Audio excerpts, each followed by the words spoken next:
Olá, galerinha do terceiro ano. Vamos lá continuar nossa conversa, tá? Estávamos falando sobre política dos governadores, que nada mais era, então, como eu falei para vocês, toda essa situação, né, de arranjos, de, digamos assim, de articulações para que fossem eleitos para a esfera do legislativo pessoas, né, que estivessem articuladas aos interesses do executivo. Basicamente, é um grande acordo, tá? Um grande pacto nacional. Enfim, vamos lá. Então, basicamente, como isso funcionava, né? Então, nós tínhamos as eleições eram extremamente fáceis de fraudar, né? Então, eram eleições que já tinham toda uma série de restrições, como a gente falou, em relação à Constituição. Então, não era qualquer um que era, digamos assim, passível, né? Tanto de ser eleito quanto de eleger, tá?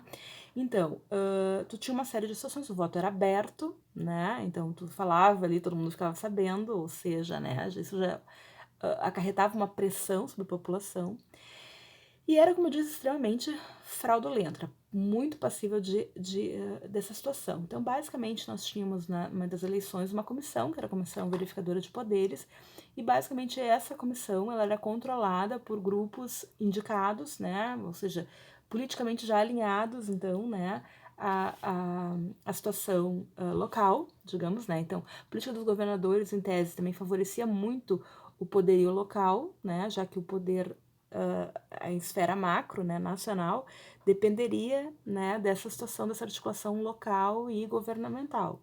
Então, isso faz com que esses grupos acabem tendo bastante expressão, bastante poder. Bom, então tu tinha essa comissão verificadora de poderes, basicamente, e ela era controlada, então ela era indicada e por isso controlada pelos poderes locais. Então essa comissão ela podia, né, fazer muitas coisas, né, mudar o voto da pessoa, registrar pessoas, era morto votando, era pessoas votando mais de uma vez, era, enfim, era, né, a casa da mãe Joana, assim, era uma coisa bem, né, então o que ele fazia? Eles podiam mudar, isso fazia com que, né, qualquer oposição que tentasse se levantar fosse degolada, fosse cortada nesse contexto, nem chegava aí muito adiante, né, então o voto era aberto, muitas vezes então as pessoas eram levadas, né, pelos grandes coronéis, que eram os fazendeiros, que era, digamos assim, os representantes da política local. Às vezes nós tínhamos, né, coronéis, enfim, e coronel não é que eles fossem do exército necessariamente, tá? Coronel lá, né, que eu falei para vocês ainda antes, né, da República, nós tínhamos então a Guarda Nacional, e outros, né, grupos, milícias, enfim, né, vinculadas a uma militarização de alguns grupos e como quase como um benefício, né, para essas grandes elites locais, havia a atribuição do título coronel. Então, não é que eles fossem coronéis de carreira do exército, tá, pessoas?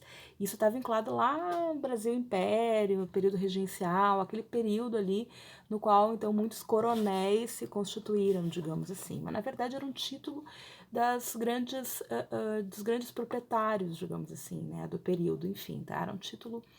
Então, o que eles faziam? Mobilizavam sua jagunçada, né, seus agregados, e se valiam muito de violência, né, que acabava colocando toda a população local no meio da situação, né. Então, basicamente, esses grupos, né, iam escolher os mesários e ali a gente tinha, então, como eu falei para vocês, registros fantasiosos ou não registros, ou enfim, era, né, a casa da mãe Joana. Então, com toda essa situação, e claro, né? Então eles levavam, esses jagunços levavam as pessoas muitas vezes obrigadas lá a votar, diziam, conferiam se a pessoa votou de acordo com os interesses do coronel. Às vezes tinha aquela situação de compra do voto mesmo, né? Em troca de algum benefício, em troca de algum posto, alguma posição, valor, comida, qualquer coisa, né? Então, basicamente, toda essa prática clientelista, né, e essa questão digamos assim, do voto, né, não ser um voto autônomo, livre e tal, ficou conhecido como voto de cabresto, tá? Então, tem várias charges do período, várias críticas, enfim, né, mas era assim que se davam as eleições, e você sabe que o resultado, então, obviamente, era a manutenção do status quo, a manutenção daquelas elites no poder, dos seus interesses sendo ditados, né, nacionalmente, certo?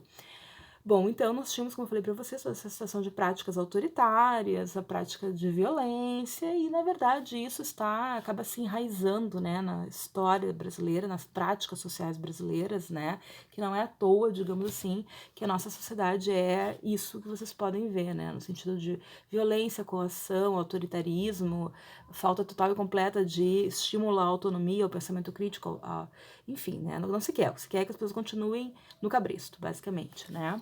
A gente teve algumas situações, digamos assim, que se tentou buscar espaços, né, que fomentassem esse tipo de educação democrática, educação libertária, enfim, mas a gente vê que, infelizmente, essas práticas enraizadas, né, afinal de contas somos um país de uma história né, escravagista, talvez a mais longa, né, a nível mundial, e isso, né, deixa sequelas na nossa sociedade, né? Bom, enfim, então, basicamente em relação à economia, né, a gente vai ter então esses grupos, né, latifundiários, né, o Brasil era um país essencialmente agrário, ele continua sendo um país essencialmente agrário no sentido das suas commodities, daquilo que se exporta, enfim, né, e basicamente, né, esses grupos dessa elite buscaram dominar todas as esferas de poder, como continuam dominando todas as esferas de poder, e dificilmente se consegue aí algumas brechas, digamos assim, né? E às vezes quando se consegue umas brechas, a pessoa é, né, eliminada, fritada, etc, né?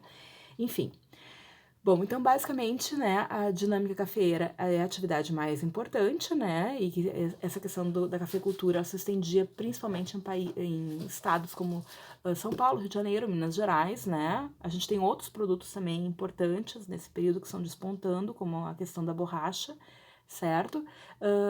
Extraída, claro, ali da floresta amazônica, o que deu um certo respiro, um certo momento de brilhantismo, digamos assim, para Manaus, né, para Belém, enfim, para essas capitais que tiveram uma atenção, né, uma digamos, ascensão da sua burguesia nesse contexto, tá?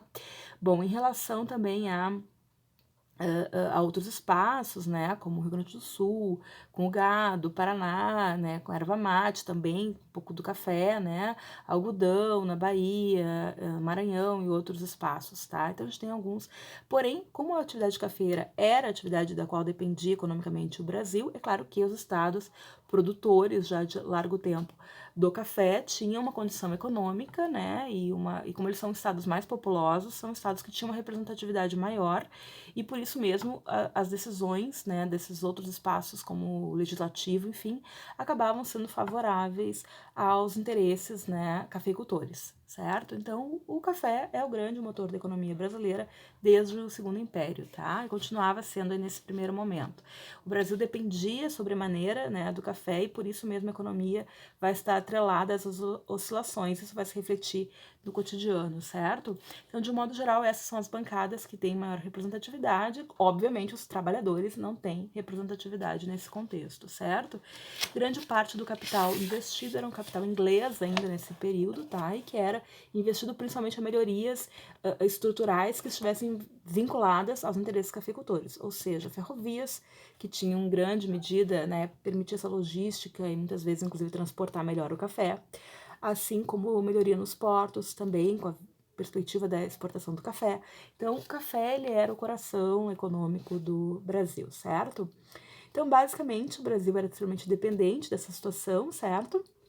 E aí nós vamos ter lá no final do século XIX uma série de problemas nesse sentido, dessa oscilação, dessa falta de opções, na verdade, né, da economia brasileira, que tinha, não que, como eu falei para vocês, havia outros produtos, sim, outros produtos que tinham uma importância né, relevante e tal, enfim, sim, mas o café era o central, era o espaço que mais, a produção que realmente nos quais o investimento, né, financeiro era realmente feito. Então, essa dependência demasiada, é claro que criava problemas, né, estruturais, e não havia essa diversificação, até porque quem mandava na política nacional eram os cafeicultores, então eles faziam para eles mesmos, obviamente, tá?